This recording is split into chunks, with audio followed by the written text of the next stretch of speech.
It says complete the table. अब आपने करना क्या है कि first of all what you will do is you will simply plug this value in, -1 यहाँ डालेंगे, यू विल गेट 5.5, आपकी वैल्यू मिसिंग है इन योर क्वेश्चन, एंड 7 यहाँ डालेंगे, यहाँ पे भी और यहाँ पे भी, wherever you see x you will get 5.5 again. For these two calculations with a calculator you get 1 mark, so that's free mark. Draw the graph of the function that is given above. If you notice ये और ये same है, they're asking you to draw it from values from -1 to 7, तो आपने x axis पे -1 से 7 तक ही draw करना है, दैट्स ऑलरेडी गिवन। ये देखो -1 से लेके 7 तक ये वैल्यूज़ गिवन है। What you do is you plot these points one by one. How? You will select this as one point. When I say a point, what do I mean? An ordered pair. Ordered pair क्या होता है? Location, जिसको हम ux coordinate y coordinate लिखते हैं, इसको आप लिखोगे 0,2, इस तरह करते चले जाओगे। अब 0,2 कहाँ है? आपको ये नज़र आ रहा है 0,2, और उससे ऊपर क्या था? -1 पे 5.5, -1 पे 5.5 ये रहा। तो इस तरह सारे प्लॉट करके आपका ये पैराबोला बन जाता है, which I have drawn something like this. ठीक है, और जब ये हो जाए, कह रहे हैं draw tangent estimate gradient of the curve at x is equal to 1.5, 1.5 रहा ये, दिस इज 1.5। ठीक है, 1.5 अब आपने टेंजेंट ड्रॉ करना है बट एट द कर्व। तो what you have to do is basically make sure, let me erase everything, make sure कि अब आप 1.5 पे कर्व को टच करो, ये जो मैंने पिंक डॉट बनाया है जहाँ पे, और आपकी ये वाली जगह, ठीक है, और ये वाली जगह, इसको day light, Cambridge calls it day light area. Day light से मतलब ये जो वाइट पार्ट है, डे लाइट एरिया, इसको ये इक्वल होना चाहिए। अगर इक्वल है तो आपका टेंजेंट परफेक्टली ड्रॉन है। Once you have the tangent, आप नोट करो मैंने टेंजेंट की दो वैल्यू सेलेक्ट की हैं, एक 0,1 बहुत ईजी थी ये वाली, दूसरी मैंने सेलेक्ट कर लिया 2.5 और -3, क्योंकि ये भी बहुत ईजी थी टू डिटेक्ट। ये देखो 2.5 पे -3 और 0 पे 1, परफेक्ट। ठीक है, अब इसको जब हम कैलकुलेट करते हैं, मेरा आंसर तो -1.6 आता है, and that is well inside the range as well. Part D कह रहा है complete this inequality to describe the range of values of x when y is greater than 0। यार वाई इज ग्रेटर दैन 0 से क्या मुराद है कि कहाँ कहाँ पे वाई की वैल्यू जो है वो 0 से ज़्यादा है, वाई की वैल्यू 0 इस लाइन के ऊपर है, इससे ऊपर कहाँ कहाँ कर्व है, बेसिकली वो ये कह रहा है। तो कर्व यहाँ पे ऊपर है 0 से, और यहाँ पे ऊपर है।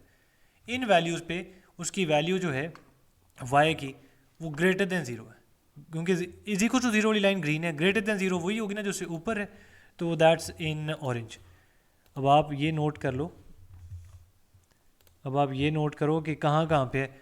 तो एक तो आपने पॉइंट ये नोट डाउन करना है, ये वाला, और एक नोट डाउन करना है ये वाला, क्योंकि आपने कहना जी इससे आगे और इस पॉइंट से पीछे एक्स एक्सिस पे, तो ये कोई अराउंड 0.7 कुछ बन रहा है। ठीक है, मैं बहुत एग्जैक्ट कैलकुलेशन नहीं बता रहा, और ये 5.2 कुछ बन रहा है। अभी जाके देखते हैं कि हमने क्या लिखा हुआ है, ये देखो।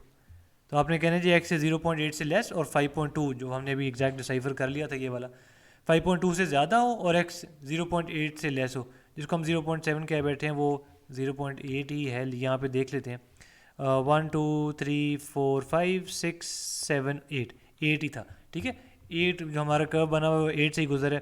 तो एक्स की वैल्यू जो है बेसिकली वो कह रहा है नेगेटिव, हम कह रहे हैं नेगेटिव 0.8 से कम हो या 5.2 से ज़्यादा हो। क्यों? क्योंकि उस वक्त कर्व जो है वाई एक्सिस का ग्रेटर देन 0 है, या वाई इज इक्वल टू 0 से ऊपर है।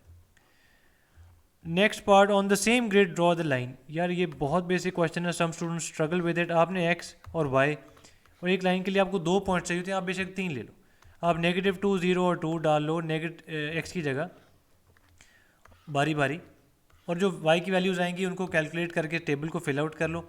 Once you fill out that table, आपकी लाइन जो गुजरेगी, let me tell you way would it pass from, it would be cutting the y axis at 3। तो ये देखो, ये जो लाइन जा रही है ना, this is the line that they are asking us to draw.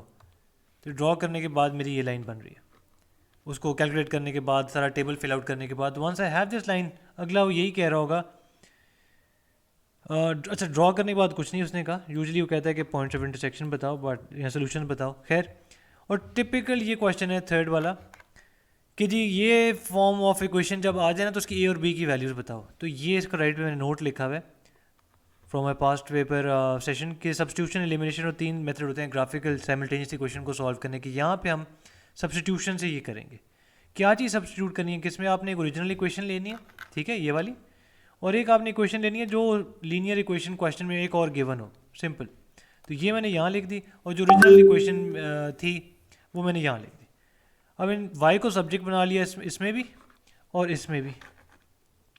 अब जब दोनों y सब्जेक्ट बन गए हैं, ये ऑलमोस्ट सब्जेक्ट बन गए, क्योंकि लेफ्ट वाले में मैंने सब्जेक्ट नहीं बनाया, तो मैंने इसको बेसिकली बस ये 2 I gotten rid of the 2 उसको यहाँ पे आके मल्टीप्लाई कर दिया, और in the process I had to take the LCM. इसको भी 2 बनाना था, इसको भी 2, तो इसलिए आप नोट करो -6 और ये 4 बना हुआ है। तो I am counting on the fact कि आपको एल्जेब्रिक मैनिपुलेशन आती होगी। आप इसको किसी तरीके भी बस इसको और इस इक्वेशन को साइमल्टेनियसली सॉल्व कर लो। You can use the method that I have done. मैंने इसको y को सब्जेक्ट बनाया है, ये देखो y को सब्जेक्ट बनाया इसमें, और फिर इसके अंदर पुट कर दिया। तो आपने ये this is what you need to do, और you gonna keep on solving that until and unless you reach a point, ये देखो जहाँ पे आपको नज़र आए कि यार ये तो सिमिलर ही फॉर्मेट बन गया, 2x² आगे वो कह रहा है +ax+b, वी हैव -ax-b। अब a की वैल्यू पॉजिटिव नेगेटिव तो हो सकती है ना, तो हमारा एग्जैक्ट फॉर्मेट आ गया।